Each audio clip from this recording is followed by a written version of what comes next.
Hello दोस्तों, आज मैं आपको जो कहानी सुनाने जा रही हूँ, ये कहानी है रानी परी की जादुई चूड़ियों की। तो चलिए दोस्तों, देखते हैं आज की ये कहानी। विकासपुर गांव में सोफिया नाम की एक अनाथ लड़की रहती थी।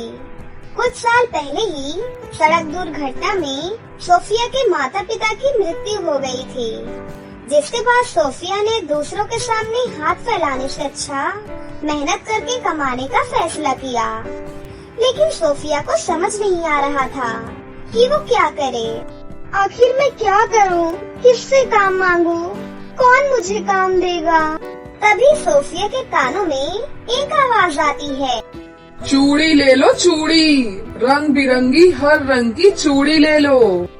ये आवाज सुनकर सोफिया भागी भागी बाहर आती है और कहती है, दादा मुझे भी आपके साथ चूड़ी बेचनी है। प्लीज दादा, मुझे भी कुछ चूड़ियाँ दे दो। क्या हुआ बेटा, भूख लगी है? क्या खाना मंगवा दूं? नहीं दादा, मुझे खाना नहीं काम चाहिए। मैं खुद से कमाकर खाना चाहती हूँ दादा। आखिर कब तक दूसरों के सामने हाथ फैलाती रहूंगी? बेटा, ये तो तुमने बहुत ही बढ़िया फैसला लिया है। लेकिन बिटिया, क्या तुम चूड़ियाँ बेच लोगी? हाँ दादा, मैं बेच लूंगी। अच्छा ठीक है, ये लो, ये 15 दर्जन चूड़ियाँ हैं। तुम अभी इन्हें बेचो। 1 दर्जन चूड़ियों को बेचने पर तुम्हें 50 रुपए मिलेंगे। ठीक है दादा। सोफिया उन चूड़ियों को लेकर अपने चुलबुले अंदाज में बेचने के लिए निकल जाती है। चूड़ी ले लो, प्यारी प्यारी रंग बिरंगी चूड़ियाँ ले लो, चूड़ी ले लो चूड़ी। बेटा, कितने की है चूड़ियाँ? सिर्फ 50 रुपए दर्जन आंटी जी। ठीक है बेटा, ये हरी वाली दे दो। आंटी, ये वाला तो देखो, रेड और ऑरेंज वाली देखो कितनी प्यारी है। ये आपके हाथों में बहुत प्यारी लगेंगी। ठीक है, दे दो, और ये लो पैसे। इस तरह से सोफिया के 15 की 15 दर्जन चूड़ियाँ चुटकियों में बिक जाती हैं। फिर अगले दिन, ये लो दादा, चूड़ियों के पैसे। अरे वाह, तुमने तो कमाल ही कर दिया। एक ही दिन में सारी चूड़ियाँ बेच डाली। शाबाश, आज मैं तुम्हें पूरे 100 दर्जन चूड़ियाँ दे रहा हूँ। और ये रहे तुम्हारी मेहनत के पैसे। ऐसे ही मन लगाकर काम करो बेटा। थैंक यू दादा। पैसे और चूड़ियों को पाकर सोफिया बहुत खुश होती है। तभी वो देखती है कि सड़क के किनारे एक छोटी लड़की बहुत रो रही थी। क्या हुआ बहन, तुम क्यों रो रही हो? दीदी, मुझे बहुत भूख लगी है दीदी, प्लीज मुझे कुछ खिला दो। मेरा इस दुनिया में कोई नहीं है दीदी। अच्छा बाबा, पहले रोना तो बंद करो और बताओ क्या पसंद है तुम्हें? दीदी, कुछ भी खिला दो जिससे कि बस मेरा पेट भर जाए। मुझे और कुछ नहीं चाहिए। मैंने 4 दिनों से कुछ नहीं खाया। सोफिया को उस मासूम लड़की पर दया आ जाती है और वो उस लड़की को अपने साथ अपने घर ले आती है और उसे भर पेट खाना खिलाती है। अब बताओ, क्या नाम है तुम्हारा और अब तक तुम किसके पास रहा करती थी? मेरा नाम पारुल है। मैं एक बड़ी सी कोठी वाले अंकल के पास रहती थी। वो अंकल मुझसे घर का सारा काम करवाते थे। मुझे खाना भी नहीं देते थे और बहुत मारते थे। मैंने वहाँ से निकलने की बहुत कोशिश की, लेकिन अंकल मुझे बंद करके रखते थे। वो तो कल मैं किसी तरह वहाँ से भाग निकली। दीदी, आप मुझे दोबारा वहाँ मत भेजना। वो अंकल बहुत बुरे हैं। घबराओ नहीं पारुल, अब से मैं तुम्हारे साथ हूँ और अब तुम्हें डरने की कोई जरूरत नहीं है। तुम्हें उस कोठी वाले अंकल का घर तो पता है ना, और अच्छे से पहचानती हो ना? हाँ दीदी, सब पता है, लेकिन अभी मुझे वहाँ नहीं जाना। प्लीज मुझे वहाँ मत भेजना दीदी। आप मुझे कहाँ ले जा रही हो? Police station. उस कोठी वाले अंकल को सजा दिलानी है ताकि उसने जो तुम्हारे साथ किया वो किसी और के साथ ना हो। सोफिया पारुल को लेकर पुलिस स्टेशन जाकर उस अंकल के खिलाफ FIR दर्ज करवा देती है और पुलिस कुछ ही देर में उस कोठी वाले अंकल को गिरफ्तार कर लेते हैं। तूने मेरे खिलाफ FIR लिखवा कर अच्छा नहीं किया। तू नहीं जानती मैं कौन हूँ। मैं तुम्हें छोड़ूंगा नहीं। मिस्टर, पहले आप तो छूट जाओ, फिर बेशक मुझे मत छोड़ना। एक और बात, आइंदा किसी भी बच्चे पर अत्याचार करने से पहले इस जेल की 4 दीवारी को अच्छे से याद कर लेना। चलो पारुल। घर आकर सोफिया पारुल से कहती है, पारुल, मैं चूड़ी बेचने जा रही हूँ। तुम स्कूल से सीधा घर आना और खाना खाकर आराम करना। मैं जल्दी आ जाऊंगी। ठीक है दीदी, घर जल्दी आना। सोफिया चूड़ी लेकर बेचने निकल जाती है। रास्ता थोड़ा सुनसान था कि तभी अचानक वही आदमी सोफिया के सामने आता है जिसको सोफिया ने हवालात में बंद करवाया था। तुम तो हवालात में थे ना? हवालात में रहे मेरे दुश्मन। मैंने तुझसे कहा था ना, तूने मुझसे पंगा लेकर अच्छा नहीं किया। भाइयों, पकड़ लो इसे। छोड़ो मुझे, तुम लोग ये अच्छा नहीं कर रहे हो। मैं कहती हूँ छोड़ो मुझे। सोफिया अकेली थी और वो आदमी अपने साथियों के साथ था। उन सब ने मिलकर सोफिया को चूड़ियों के साथ एक कुएं में फेंक दिया।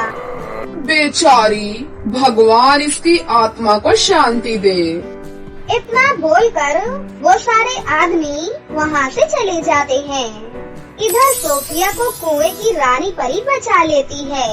कौन है आप? मैं इस कुएं में रहने वाली रानी परी हूँ। तुम बताओ, आखिर वो कौन लोग थे और उन लोगों ने तुम्हें कुएं में क्यों डाल दिया? सोफिया रानी परी को अपनी सारी बातें बताती है। अच्छा, ये तो बहुत ही दुष्ट आदमी है। इसको तो सबक सिखाना ही पड़ेगा। ऐसे तो ये और भी लोगों को परेशान करेगा। रुको, अभी इसे मजा चखाती हूँ। अक्कड़ बक्कड़ जंकी सोफिया को गिराने वाला बन जाए मंकी। परी के इतना बोलते ही वो दुष्ट आदमी हमेशा के लिए बंदर के रूप में बदल जाता है। आज के बाद ये दुष्ट आदमी किसी को परेशान नहीं करेगा। अब तुम अपने घर जाओ। तभी सोफिया जोर जोर से रोने लग जाती है। अब क्या हुआ? अब क्यों रो रही हो तुम? रानी परी जी, मैं तो चूड़ी बेचने जा रही थी। मैंने तो अभी एक भी चूड़ी नहीं बेची और मेरी सारी चूड़ियाँ इस कुएं में गिरकर टूट गयी। अब मैं चूड़ी वाले दादा को क्या जवाब दूंगी? वो मुझे काम भी नहीं देंगे। अब मैं क्या करूंगी परी जी? घबराओ नहीं सोफिया, अब से तुम्हें काम करने की कोई जरूरत नहीं है। मैं तुम्हें इतना सोना दूंगी कि तुम सारी जिंदगी आराम से बैठकर खा सकती हो। नहीं परी जी, मुझे सोना या पैसा नहीं चाहिए। मुझे रोजगार चाहिए।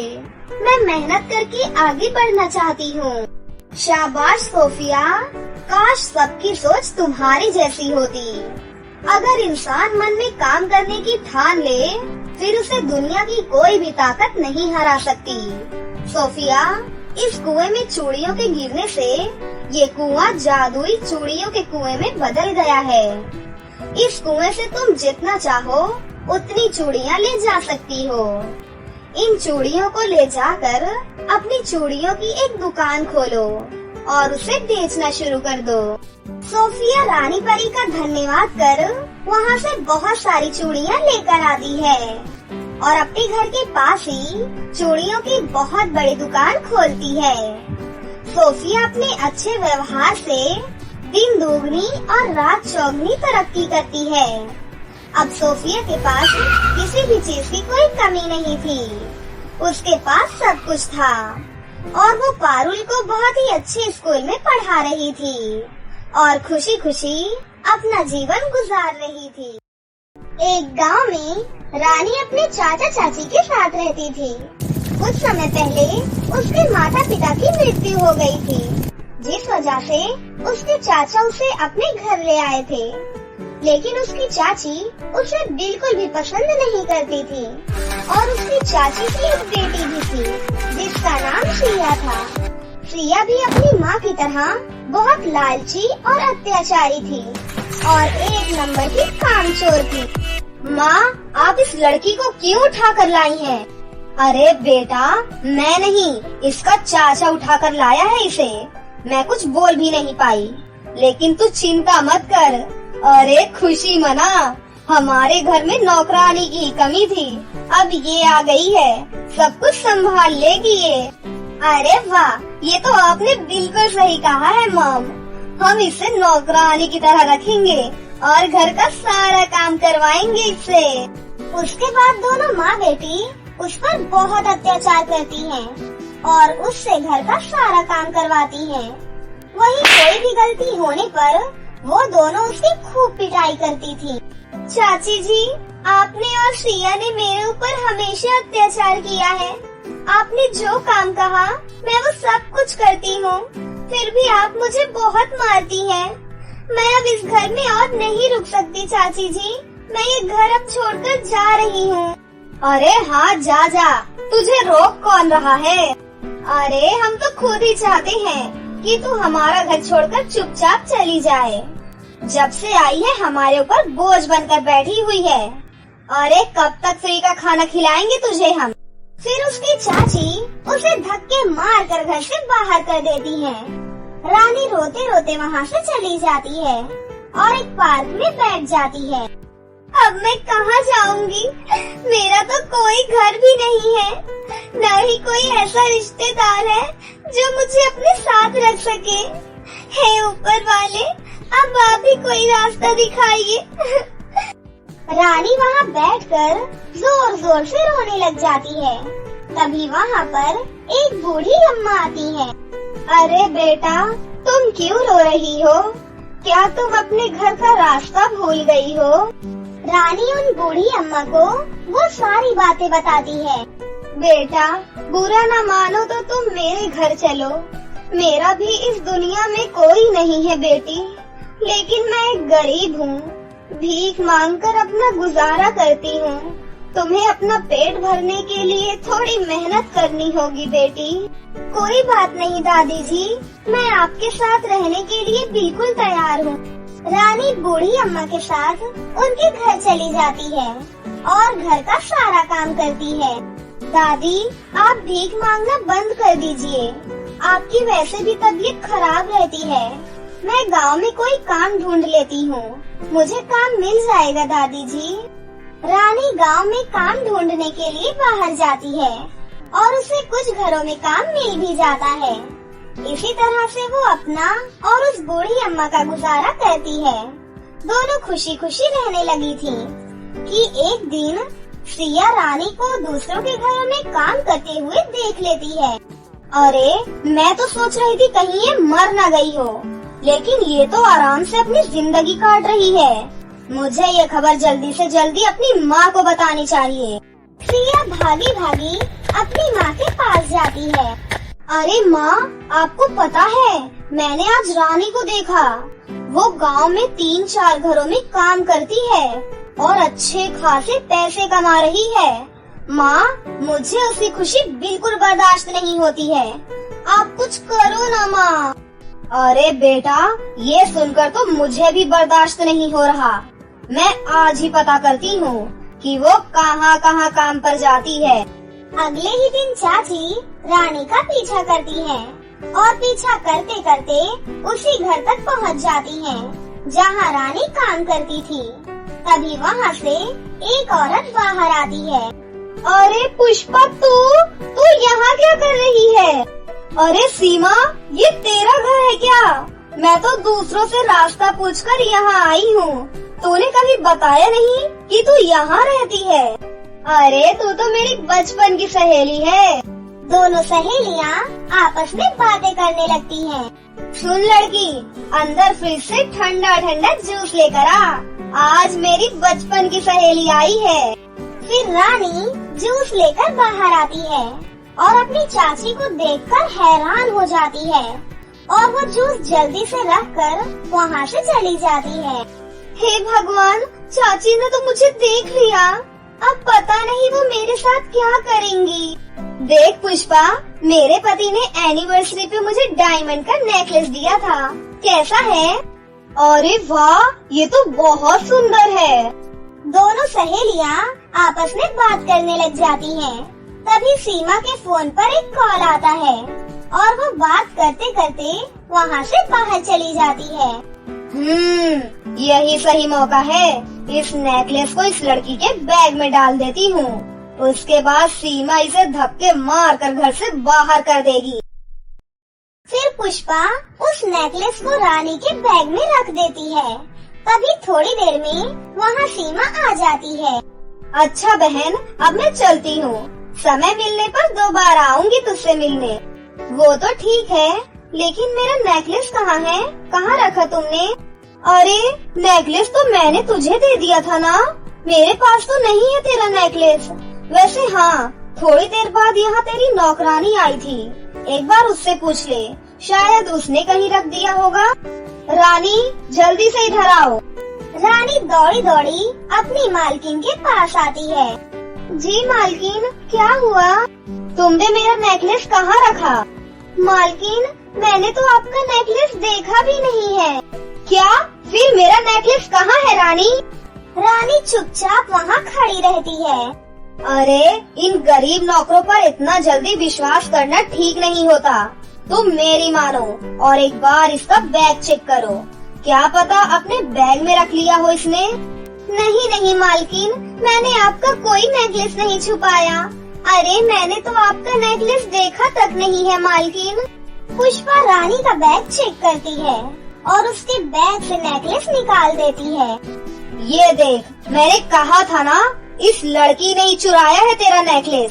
सीमा को ये सब देखकर बहुत गुस्सा आ जाता है और वो रानी को एक जोरदार थप्पड़ मारती है। मैंने तुझे गरीब बेसहारा समझकर अपने घर में काम दिया था और तू मेरे ही घर में रहकर चोरी कर रही है। देख, जल्दी से जल्दी मेरे घर से निकल जा, वरना मैं पुलिस को बुला लूंगी। सीमा धक्के मारकर रानी को घर से बाहर कर देती है। रानी रोते रोते अपनी बूढ़ी दादी के पास जाती है। अरे क्या बात है बेटा, तुम रो क्यों रही हो इतना? रानी अपनी बूढ़ी दादी को वो सारी बातें बताती है। मुझे पता है ये सब काम तुम्हारी दुष्ट चाची ने ही किया होगा, लेकिन दादी माँ, मुझे चिंता तो इस बात की है कि अब मैं आपको क्या खिलाऊंगी। गांव में अब कोई भी मुझे अपने घर में काम नहीं देना चाहता। कोई बात नहीं बेटा, तुम चिंता मत करो, आओ मेरे साथ चलो। वो बूढ़ी दादी रानी को लेकर जादुई सोने चांदी की चूड़ियों की नदी के पास ले जाती हैं। फिर बूढ़ी दादी अपने असली परी के रूप में आ जाती हैं। बेटा, मैं तुम्हारी परीक्षा ले रही थी, तुम अपनी परीक्षा में सफल हुई। फिर परी नदी से जादुई सोने चांदी की चूड़ियाँ निकालती है और वो चूड़ियाँ रानी को दे देती हैं। बेटी, ये जादुई सोने चांदी की चूड़ियों की नदी है। तुम इन चूड़ियों से जो भी मांगोगी, ये तुम्हारी सारी इच्छाएं पूरी करेंगी। अब तुम्हें किसी के भी सामने गिड़गिड़ाने की कोई जरूरत नहीं है बेटा।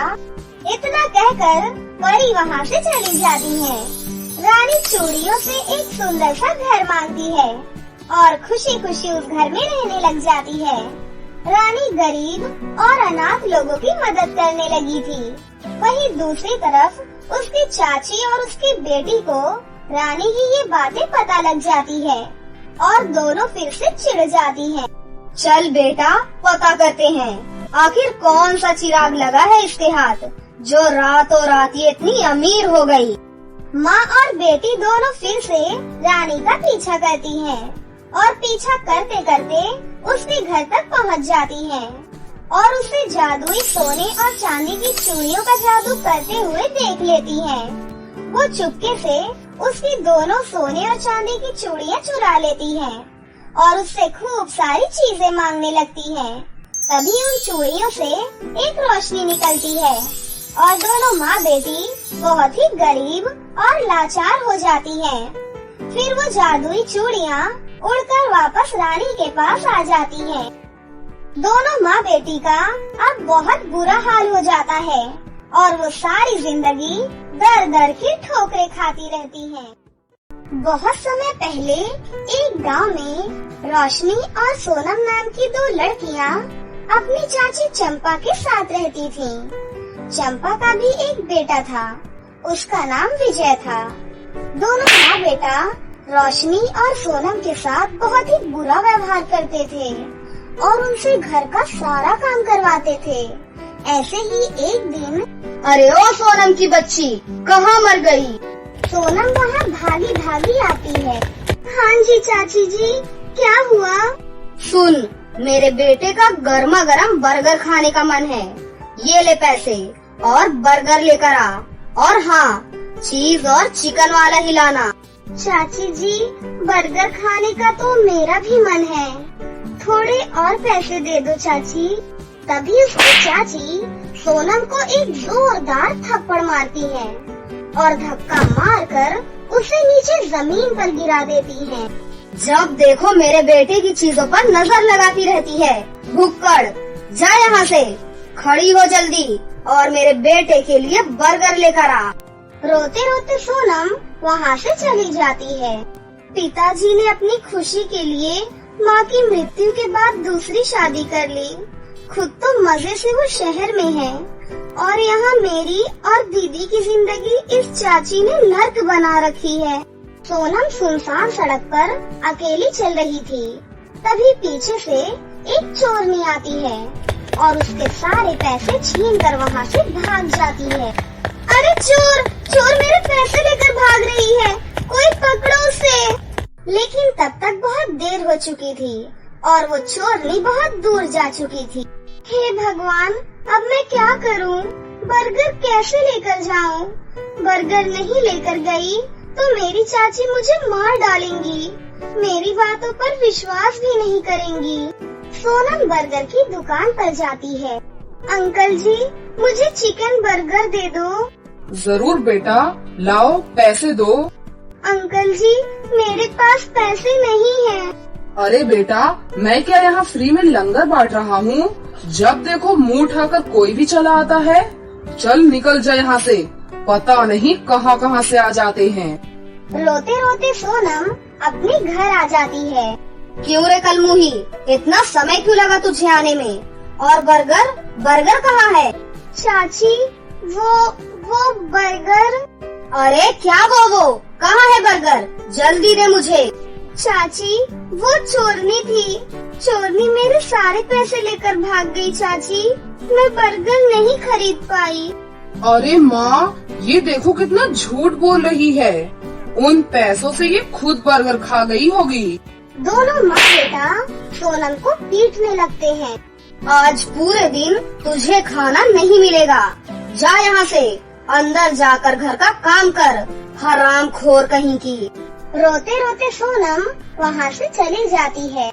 नहीं नहीं, तुम रो मत, मुझे तुम्हारे ऊपर पूरा भरोसा है। दीदी, हमें इन लोगों से कैसे छुटकारा मिलेगा? इन दोनों ने हमारी जिंदगी नर्क बना रखी है। तू चिंता मत कर बहन, सब कुछ बहुत जल्द बिल्कुल ठीक हो जाएगा। फिर दोनों बहनें घर का सारा काम करती हैं। थोड़ी देर बाद रोशनी अपनी चाची जी के पास जाती है। चाची जी, घर का सारा काम हो गया, हमें खाना दे दीजिए चाची, और मुझे सोनम का भी खाना दे दीजिए। सोनम छोटी है चाची, उससे गलती हो गई, उसकी तरफ से मैं आपसे माफी मांगती हूँ। आगे से वो कभी गलती नहीं करेगी चाची। माँ, इस सोनम की बच्ची को तो बिल्कुल खाना नहीं देना। उसने मेरा बर्गर खाया है, बिल्कुल खाना नहीं देना माँ उसे, नहीं तो आज शाम को मैं खाना नहीं खाऊंगा। अरे मेरे शहजादे, ऐसे मुंह मत फुला बेटा, इस नालायक चोर को मैं आज बिल्कुल खाना नहीं दूंगी। ये पकड़ एक रोटी और जा यहाँ से, नहीं तो आज से तेरा खाना भी बंद कर दूंगी। रोशनी एक रोटी लेकर अपनी बहन के पास जाती है। अरे सोनम, मैंने तो खाना खा लिया, ये लो, एक रोटी तुम्हारे लिए बचाई है, ये तुम खा लो, और चाची को मत बताना कि मैंने ये रोटी तुम्हें दे दी। आप झूठ बोल रही हो दीदी, आपने कुछ नहीं खाया है। ये रोटी आप ही खा लो दीदी, मुझे बिल्कुल भूख नहीं है। अच्छा ठीक है, एक काम करते हैं, इसे आधा आधा खाते हैं। दोनों बहनें वो आधी आधी रोटी खा लेती हैं और रोटी खाकर चुपचाप सो जाती हैं। फिर अगले दिन, सुनो तुम दोनों मनहूस, ये लो पैसे और बाजार से फल और सब्जियां लेकर आओ। और हाँ, आज तुम दोनों बाजार बिना चप्पल के जाओगे, यही तुम्हारी सजा है। लेकिन चाची जी, बाहर तो इतनी तेज धूप है, हम नंगे पैर कैसे चलेंगे चाची? एक बार जो मैंने बोल दिया वो बोल दिया। जाओ यहाँ से और बाजार से सब्जियां लेकर आओ, नहीं तो प्रेस लगाकर तुम्हारे हाथ जला दूंगी। रोते रोते दोनों बहनें वहाँ से चली जाती हैं। दीदी, मेरे पैर बहुत जल रहे हैं दीदी, मुझसे नहीं चला जा रहा। बहन, तुम एक काम करो, तुम यहाँ छाँव में बैठ जाओ, सब्जियाँ मैं लेकर आ जाती हूँ। तभी उन दोनों को एक बुढ़िया दिखाई देती है। अरे बेटा, गर्मी की वजह से मुझे चक्कर आ रहे हैं, क्या तुम ये सामान मेरे घर तक छुड़वा सकती हो? बस थोड़ी ही दूर है मेरा घर बेटी। आइए दादी, हमारे साथ चलिए, हम आपको घर छोड़ देते हैं। दोनों बहनें बुढ़िया का सामान लेकर उनके घर चली जाती हैं और उस दादी को उनके घर तक छोड़ देती हैं। वाह बेटा, तुम बहुत ही अच्छी और संस्कारी हो, लेकिन बेटा इतनी गर्मी में तुम नंगे पैर क्यों घूम रही हो? उस बुढ़िया की ये बात सुनकर सोनम जोर जोर से रोने लग जाती है। दादी, हमारे घर में हमारी चाची जी है, वो हमारे ऊपर बहुत अत्याचार करती हैं। दादी, आज भी उन्होंने हमारी चप्पल हमसे छीन ली और हमें बाजार में नंगे पैर सब्जी लाने के लिए कहा। हे भगवान, तुम्हारी चाची तो बहुत ही दुष्ट औरत है, ऊपर वाला ऐसी चाची किसी को ना दे। लेकिन बेटा, तुम चिंता मत करो, तुम्हारी मदद अब मैं करूँगी। उसके बाद वो बुढ़िया उन दोनों बहनों को सोने और चांदी की जादुई चूड़ियों की नदी के पास ले जाती है। बेटा, ये सोने और चांदी की जादुई चूड़ियों की नदी है। हे जादुई नदी, इन दोनों बहनों की मदद करो। तभी सोने और चांदी की जादुई नदी से कुछ चूड़ियाँ निकलकर बाहर आती हैं। बेटा, तुम ये चूड़ियाँ रख लो, ये सोने और चांदी की जादुई चूड़ियाँ हैं। ये तुम्हारी हर मुसीबत में तुम्हारी मदद करेंगी। उसके बाद दोनों बहनें अपने घर चली जाती हैं। अब जब भी उनकी चाची उन्हें मारती थी तो वो हंसने लग जाती थी। उन दोनों पर उनकी मार का कोई असर नहीं होता था और वो दोनों अब अपनी चाची जी से खाना भी नहीं मांगती थी। सोने और चांदी की जादुई चूड़ियों की मदद से वो खाना मांग लिया करती थी। वही वो जादुई चूड़ियों की मदद से घर का सारा काम बहुत ही जल्दी खत्म कर लेती थी। माँ, आप देख रही हो ना, आजकल ये दोनों बहनें कुछ ज्यादा ही खुश रहने लगी हैं। अब तो आपसे खाना भी नहीं मांगती। कितने दिन हो गए इन्हें खाना मांगे हुए। घर का सारा काम भी इतनी जल्दी कर लेती हैं। हम दोनों इन्हें कितना मारते हैं माँ, उसके बाद भी ये दोनों हंसती ही रहती हैं। अरे ऐसा क्या हो गया माँ? बेटा, मुझे तो लगता है कुछ न कुछ गड़बड़ है। चल, हम इन दोनों पर नजर रखते हैं। दोनों माँ बेटा छुप छुप कर उन दोनों बहनों पर नजर रखने लगते हैं। एक दिन जादुई सोने और चांदी की चूड़ियों को वो जादू करते हुए देख लेते हैं।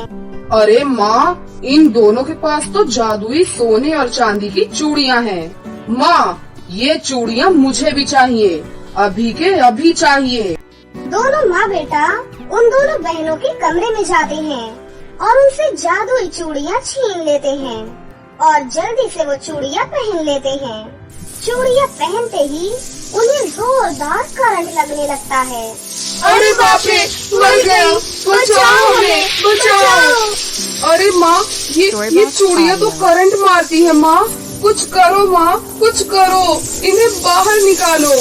अरे बच्चों, मेरी मदद करो, हमें माफ कर दो बेटा। हे जादुई सोने चांदी की चूड़ियाँ, हमारी चाची और भाई को मत मारो। रोशनी के इतना कहते ही जादुई चूड़ियाँ अपने आप निकलकर बाहर आ जाती हैं। हमें माफ कर दो बेटा, हम आज के बाद तुम्हारे साथ अच्छा व्यवहार करेंगे। उसके बाद दोनों माँ बेटा रोशनी और सोनम के साथ बहुत अच्छा बर्ताव करने लगते हैं और सभी मिलजुल कर अब हंसी खुशी रहने लगते हैं। एक बार की बात है, परी देश में प्रीता और सोनाक्षी नाम की दो अच्छी परी बहनें रहती थी। उन दिनों प्रीता और सोनाक्षी परी गर्भवती थी और अपना ज्यादातर समय परी देश के साथ साथ पृथ्वी की सुंदर जगह पर घूमकर बिताया करती थी। इसी तरह एक दिन प्रीता और सोनाक्षी परी पृथ्वी की खूबसूरत पहाड़ी की ओर जा रही थी कि तभी उन्हें नीचे खेतों में कुछ औरतें काम करती हुई दिखाई देती हैं। वो सभी औरतें गर्भवती थी और बहुत ही कमजोर हो गई थी।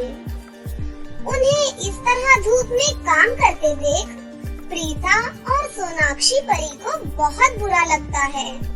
अरे, ये सभी औरतें इस वक्त गर्भवती हैं और इस कड़ी धूप में काम कर रही हैं। इस तरह तो इन सभी की सेहत खराब हो जाएगी। हमें अभी जाकर इनसे बात करनी चाहिए। उसके बाद प्रीता और सोनाक्षी परी उन सभी औरतों के पास जाकर उनसे कहती हैं, देखो, तुम सब इस वक्त गर्भवती होने के बावजूद इस तरह खेतों में क्यों काम कर रही हो? क्या तुम्हें नहीं पता, ऐसा करने से तुम्हारे होने वाले बच्चों पर बुरा असर पड़ सकता है। हम आपकी बात से सहमत है परी जी, लेकिन हम क्या करें? खेतों में काम करना हमारी मजबूरी है। हम सभी ने राजपाल नाम के एक अमीर आदमी से ढेर सारा कर्ज लिया था, लेकिन गरीबी की वजह से हम उसका कर्ज नहीं चुका पाए। इसीलिए अपना कर्ज वसूल करने के लिए वो हमसे अपने खेतों में काम करवाता है। यहाँ काम करने के सिवा हमारे सामने कोई और रास्ता नहीं है। उन औरतों की दुख भरी बातें सुनकर प्रीता और सोनाक्षी परी को बहुत बुरा लगता है और वो उनकी मदद करने का फैसला करती हैं। तुम लोग फिक्र मत करो, हम तुम्हारी सारी परेशानी दूर कर देंगे। उसके बाद प्रीता और सोनाक्षी परी उन औरतों को गांव के पास वाले मैदान में ले जाती हैं और फिर प्रीता परी अपनी जादुई शक्ति से वहाँ बहुत बड़ी लाल चूड़ियाँ प्रकट कर देती है। ये जादुई लाल चूड़ियाँ हैं। ये तुमको रोज खाने के लिए स्वादिष्ट खाना देंगी, जिसे खाकर तुम सभी स्वस्थ रहोगे और तुम्हारे होने वाले बच्चे बहुत ही बुद्धिमान और शक्तिशाली होंगे। इतना ही नहीं, ये जादुई लाल चूड़ियाँ तुम सभी को रोज ढेर सारे पैसे भी देंगी। परी के इतना कहते ही लाल चूड़ियों से ढेर सारे पैसे और खाने के सामान बाहर निकलने लगते हैं। ये देख सभी गरीब औरतें खुश हो जाती हैं। उसके बाद सोनाक्षी परी अपनी जादुई शक्ति से उन जादुई लाल चूड़ियों के चारों तरफ एक जादुई दीवार बना देती है। तुम सबके अलावा दूसरा कोई भी इस दीवार को पार करके अंदर नहीं जा सकता। अच्छा, अब हम यहाँ से जा रहे हैं। इतना कहकर प्रीता और सोनाक्षी परी वहाँ से चली जाती हैं। फिर अगले दिन से वो जादुई लाल चूड़ियाँ सभी औरतों को ढेर सारा खाने का सामान और बहुत सारे पैसे देने लगती है। उसके बाद वो सभी औरतें राजपाल को पैसे देकर अपना सारा कर्ज चुका देती है। अचानक उन औरतों के पास इतने सारे पैसे देखकर राजपाल को बहुत आश्चर्य होता है। अरे इन सब गरीब औरतों के पास इतने सारे पैसे कहाँ से आने लगे? लगता है इसमें जरूर कोई रहस्य है। उसके बाद राजपाल उन औरतों पर नजर रखने लगता है। फिर शाम होते ही वो औरतें जादुई लाल चूड़ियों के पास पैसे और खाना लेने पहुंच जाती हैं। राजपाल देखता है कि जादुई लाल चूड़ियों के अंदर से ढेर सारे स्वादिष्ट खाने से सजी थालियां बाहर आने लगती हैं और फिर अगले ही पल चूड़ियों के अंदर से एक एक कर ढेर सारे नोटों के बंडल बाहर गिरने लगते हैं। उसके बाद वो औरतें खाना और पैसे लेकर वहाँ से चली जाती हैं। ये देख राजपाल की आंखें फटी की फटी रह जाती हैं। अरे ये जादुई लाल चूड़ियाँ अचानक हमारे गांव में कहाँ से आ गई? ये लाल चूड़ियाँ तो मुझे करोड़पति बना सकती हैं। मैं इसे उठाकर अपने घर ले जाऊंगा। इतना कहकर राजपाल लाल चूड़ियों को उठाने के लिए आगे बढ़ता है, लेकिन जैसे ही वो दीवार के पास पहुंचता है कि तभी उसे जोरदार बिजली का झटका लगता है और वो जमीन पर गिर जाता है। अरे मर गया रे! अचानक मुझे बिजली का झटका कैसे लग गया? कोई बचाओ मुझे। लेकिन इसके बाद भी राजपाल नहीं मानता। अब चाहे कुछ भी हो जाए, मैं इन जादुई लाल चूड़ियों को लेकर जाऊंगा। लेकिन तभी अचानक लाल चूड़ियों से एक बड़ी सी तलवार बाहर निकल आती है। इतनी बड़ी तलवार देख राजपाल डर के मारे कांपने लगता है। अगर तू अपनी सलामती चाहता है लालची इंसान, तो चुपचाप यहाँ से भाग जा, वरना ये तलवार तेरी जान ले लेगी। उसके बाद वो तलवार राजपाल की ओर बढ़ने लगती है। ये देख राजपाल घबरा जाता है। नहीं नहीं, मुझे कुछ मत करना, मैं यहाँ से जा रहा हूँ। उसके बाद राजपाल डर के वहाँ से भाग जाता है और दोबारा कभी जादुई लाल चूड़ियों के पास जाने की हिम्मत नहीं करता। दूसरी तरफ कुछ महीने बाद गांव की औरतें अपने अपने बच्चों को जन्म देती हैं और उन सभी औरतों के बच्चे बहुत ही सुंदर और तंदुरुस्त थे। उधर प्रीता और सोनाक्षी परी की भी डिलीवरी हो जाती है और वो खूबसूरत बच्चों को जन्म देती हैं। फिर सभी औरतें अपने परिवार के साथ खुशी खुशी रहने लगती हैं।